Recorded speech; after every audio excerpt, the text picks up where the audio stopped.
शील प्रभुपाद की जय, गुरु गौरांग की जय। कल के सत्र में हमने सुना था किस प्रकार से रामानुजाचार्य ने अपनी यात्रा प्रारंभ की, प्रचार प्रारंभ किया, जिसमें से सबसे पहले वे अपने दो शिष्य यज्ञेश और वरद आचार्य के घर में जाना चाहते थे। यज्ञेश बहुत ही धनी थे। रामानुजाचार्य ने अपने दो शिष्यों को उनके यहाँ भेजा कि हम आ रहे हैं, आप ऐसी सूचना उनको दीजिए। यज्ञेश बहुत खुश हो गए, अपने गुरु महाराज के आने की तैयारी करने लगे, लेकिन ये भूल गए कि दो भक्त आए, इनका सम्मान कैसे किया जाए। वापस जाकर जब इन दो शिष्यों ने रामानुजाचार्य को सूचना दी कि वे आपके आने की तैयारी तो कर रहे हैं, लेकिन उन्होंने हमारी तरफ कुछ ध्यान नहीं दिया, हमारा सम्मान आदर नहीं किया, तो रामानुजाचार्य ने अपना विचार बदल लिया। उन्होंने कहा अब हम यज्ञेश के घर नहीं, अब हम वरद आचार्य के घर में जाएंगे। वरद आचार्य बहुत ही गरीब थे, भिक्षा मांगकर खाते थे। जब रामानुजाचार्य अपने शिष्यों को लेकर वरद आचार्य के घर में पहुंचे तो उस समय वे भिक्षा मांगने बाहर गए थे। उनकी पत्नी का नाम लक्ष्मी था। लक्ष्मी जब देखती कि मेरे गुरु महाराज आए हैं, बड़ी प्रसन्न होती है, बैठने के लिए आसन देती है, चरणों को धोने के लिए जल देती है, पास में झील होती है। वह कहती है आप सभी स्नान कर लीजिए, तब तक मैं रसोई में कुछ भोजन आपके लिए बना देती हूँ। बेचारी लक्ष्मी जब रसोई घर में जाती है तो अन्न का एक दाना नहीं होता। अब चिंता ये होती है कि मैं अपने गुरु महाराज की अच्छे से सेवा कैसे कर सकूं। तभी उसको याद आता है एक धनी व्यापारी के बारे में जो एक गलत दृष्टि लक्ष्मी पे रखता था। मैं चाहता था लक्ष्मी मेरे साथ रहे, उसकी जो भी मनोकामना मैं पूर्ण करूंगा। अब लक्ष्मी सोचती है कि इससे अच्छा मौका मेरे पास नहीं है मेरे गुरु महाराज की सेवा करने का। लक्ष्मी देवी सोचती है कि मैं तुरंत जाती हूँ धनी व्यापारी के पास, जो भी उसकी इच्छा उसको पूर्ण करती हूँ और बदले में वह मुझे धन देगा। उस धन से मैं बहुत सारा अन्न सामग्री खरीद कर अच्छे से भोजन बनाकर अपने गुरु महाराज को परोस कर उनको प्रसन्न कर पाऊंगी। तो इस प्रकार का भाव लक्ष्मी में उत्पन्न हुआ था और लक्ष्मी ने वैसा ही किया। बड़े प्रेम से उस धनी व्यापारी के पास जाकर कहा कि मैं तुम्हारी इच्छा पूरी करूंगी, लेकिन उससे पहले मेरे गुरु महाराज मेरे निवास स्थान पे आए हैं, उनको खिलाने के लिए कुछ नहीं है, तुम्हारे पास जो सामग्री है वह दे दो और सामग्री बनाकर अच्छे अच्छे व्यंजन बनाकर मैं उनको अर्पण करना चाहती हूँ। रामानुजाचार्य वह सब व्यंजन अपने शिष्यों के साथ ग्रहण किए और उन्होंने लक्ष्मी देवी की बहुत उत्कट प्रशंसा भी की। अब महाप्रसाद की शक्ति। वरदाचार्य जब वे घर लौटे तो अपने गुरु को वास्तव में अपने घर में देखकर प्रसन्नता से भर गए।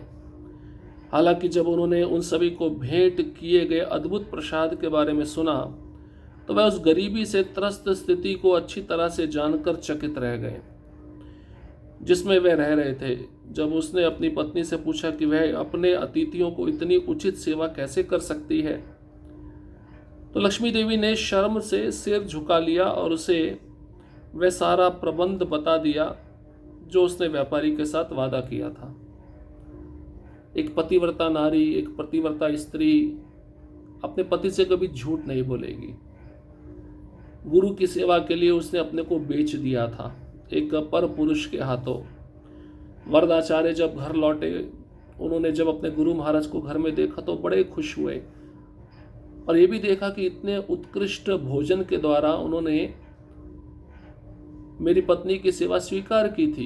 इतना उत्कृष्ट, इतना सर्वोच्च व्यंजन आया कहाँ से? हम तो बहुत गरीब है। हमारी जो गरीबी की स्थिति है उसको अच्छी तरह से वरदाचार्य जानते थे जिसमें वे रह रहे थे। अब जब उन्होंने अपनी पत्नी को पूछा कि इतने सारे अतिथि आए, इनकी इतनी अच्छी से सेवा तुम कैसे कर पाई हो, तो लक्ष्मी देवी बहुत पतिव्रता नारी थी, शर्म से सिर झुकाकर उसने यही कहा कि वो जो धनी व्यापारी है उसका गलत नज़र मेरे पे था, उसकी इच्छा को पूरा करने के लिए मैंने ये सब सामग्री लिया और इस सामग्री के द्वारा मैंने अपने गुरु महाराज और उनके शिष्यों की सेवा की। मैंने जो उस व्यापारी से वादा किया था उस वादे के बारे में लक्ष्मी देवी ने अपने पति वरदाचार्य को बता दिया।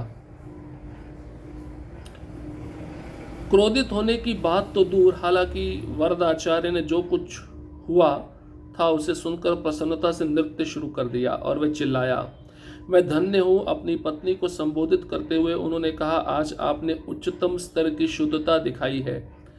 नारायण जो श्री गुरु के प्रतिनिधित्व करते हैं, एकमात्र पुरुष हैं और इस प्रकार वे प्रकृति के भोक्ता हैं।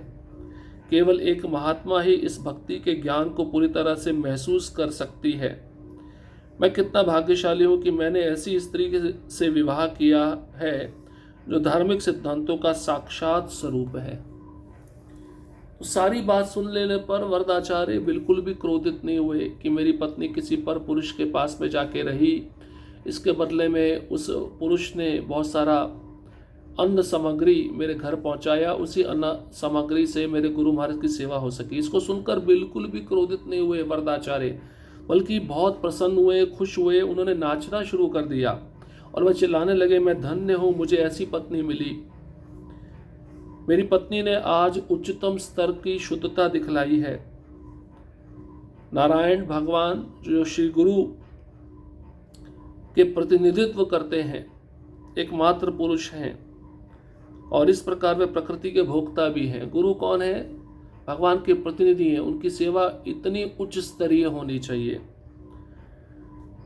केवल महात्मा ही इस बात को समझ सकते हैं, भक्ति के ज्ञान को पूरी तरह महसूस कर सकते हैं और वह महात्मा है मेरी पत्नी। मैं बहुत भाग्यशाली हूँ जो मैंने ऐसी स्त्री से विवाह किया जो धार्मिक सिद्धांतों का साक्षात स्वरूप है। ये बात लक्ष्मी देवी के पति वरद आचार्य के मुख से लक्ष्मी देवी के लिए निकल रही है।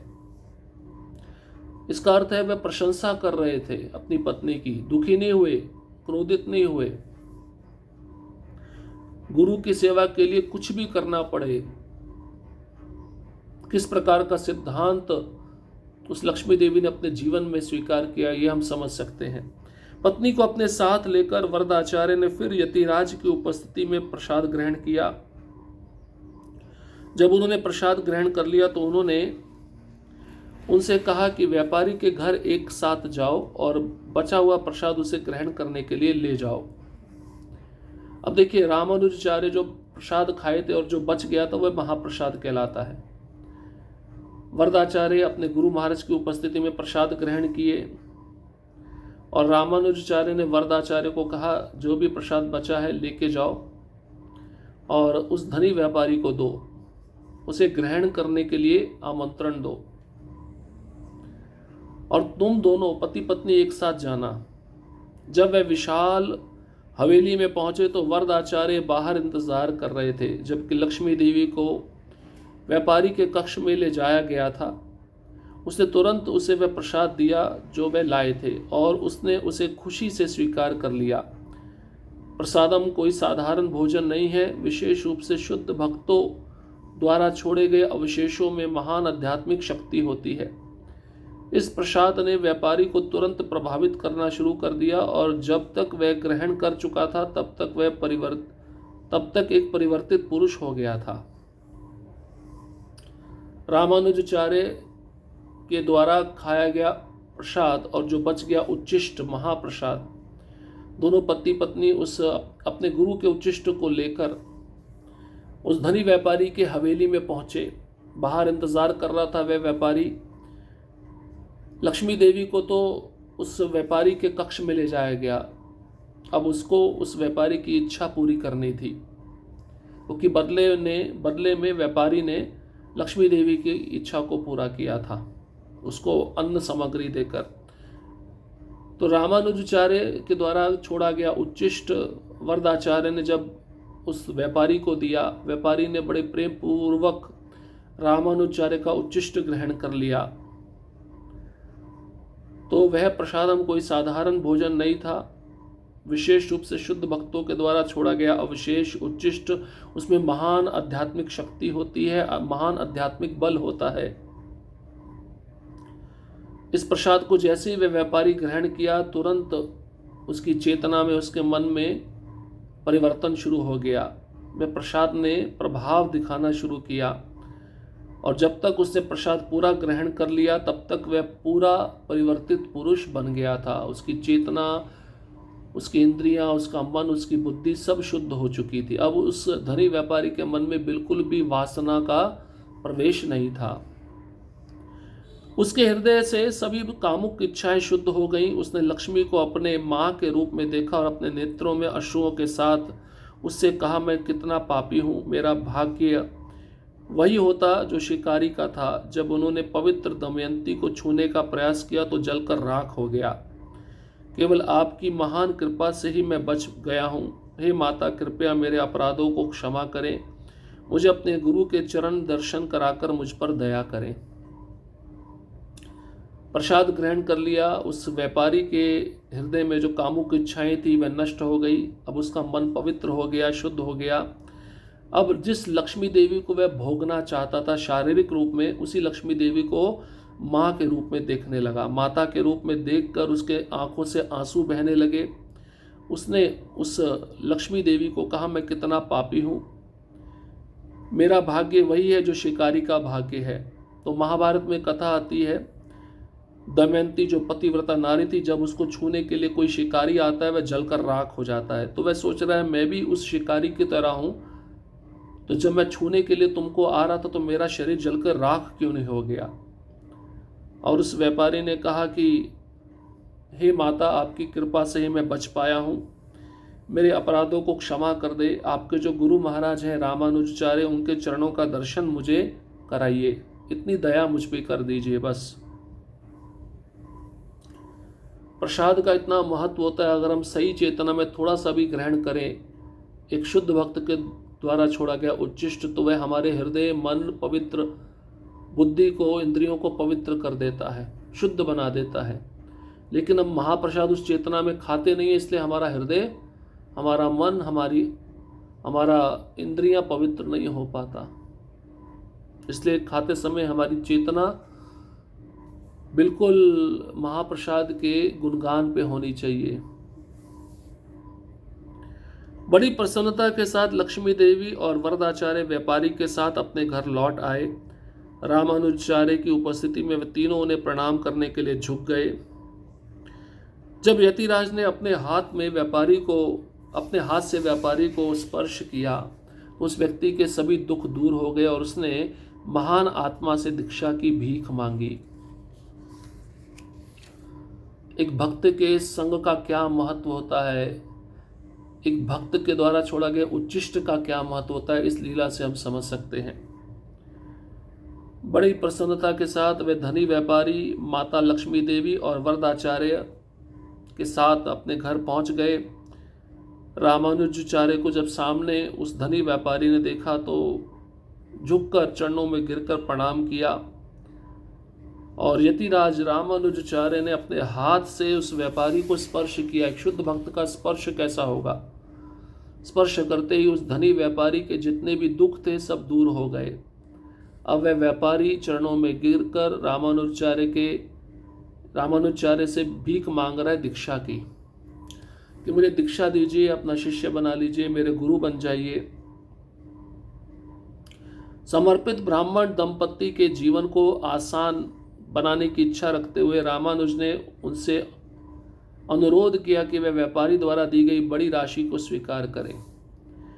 इस पर वरदाचार्य ने अपने आध्यात्मिक गुरु से हाथ जोड़कर कहा, हे गुरु, आपकी दया से हमें जो कुछ भी चाहिए वह हमें प्रदान किया जाता है। धन सभी बुराई की जड़ है, क्योंकि यह इंद्रियों को विचलित करता है और इस प्रकार मन को सर्वोच्च भगवान की सेवा से दूर कर देता है। कृपया मुझे एक धनी व्यक्ति बनने का आदेश ना दें। तो जो ब्राह्मण था, समर्पित ब्राह्मण दंपत्ति लक्ष्मी देवी और वरदाचार्य, उनके जीवन को अब रामानुजाचार्य आसान बना दिए थे और रामानुजाचार्य की इच्छा थी कि इनको बहुत सारा धन प्राप्त हो। तो रामानुजाचार्य ने उस व्यापारी को अनुरोध किया कि तुम्हारे पास जो भी संपत्ति है इन पति पत्नी को दे दो। तो बहुत बड़ी राशि, बहुत बड़ी रकम व्यापारी के द्वारा दोनों पति पत्नी को दी गई। लेकिन वरदाचार्य का भाव क्या है, देखिए। वरदाचार्य अपने आध्यात्मिक गुरु रामानुजाचार्य के समक्ष हाथ जोड़कर कहते हैं, हे गुरुदेव, आपकी दया से हमें जो कुछ चाहिए वह सब मिला है, हमें सब दिया गया है। लेकिन ये जो धन होता है ना, ये सबसे बड़ी बुराई का जड़ होता है। जब धन किसी के पास आता है तो उसकी इंद्रियां विचलित हो जाती हैं और मन सर्वोच्च भगवान की सेवा में नहीं लगता धन प्राप्त करने से। इसलिए मुझे धनी व्यक्ति बनने का आदेश मत दीजिए। मुझे धन नहीं चाहिए, मुझे आपकी सेवा चाहिए, और जो भी मेरी इच्छा है आपकी कृपा से पूरी हो रही है। मैं धन लूँगा तो आपकी सेवा से वंचित हो जाऊँगा, भगवान की सेवा से दूर हो जाऊँगा, मेरा मन विचलित हो जाएगा, मेरी इंद्रियां विचलित हो जाएंगी। इसलिए मुझे दया करके धन प्रदान मत कीजिए इस व्यक्ति के द्वारा। इन वचनों से रामानुज संतुष्ट हुए और उन्होंने शुद्ध हृदय वाले भक्त को गले लगाते हुए कहा, आज मैं आपके जैसे महान महात्मा की संगति से सभी भौतिक इच्छाओं से रहित होकर शुद्ध हो गया हूँ। देखिए, रामानुजाचार्य अपने शिष्य वरदाचार्य को गले लगाते हैं। शुद्ध हृदय वाले हैं ना वरदाचार्य, उनको गले लगाकर रामानुजाचार्य कहते हैं कि मैं आपकी संगति से पवित्र हो गया हूँ, शुद्ध हो गया हूँ। आप जैसे महान आत्मा जो गृहस्थ आश्रम में रहते हैं, जिनके मन में कोई भौतिक इच्छा नहीं है, आपका संग पाकर मैं शुद्ध हो गया हूँ। रामानुजाचार्य अपने शिष्य वरदाचार्य को ऐसा कह रहे हैं। तो शुद्ध भक्त किसी भी आश्रम में हो सकता है, गृहस्थ आश्रम में भी हो सकता है, वो भी महान आत्मा है।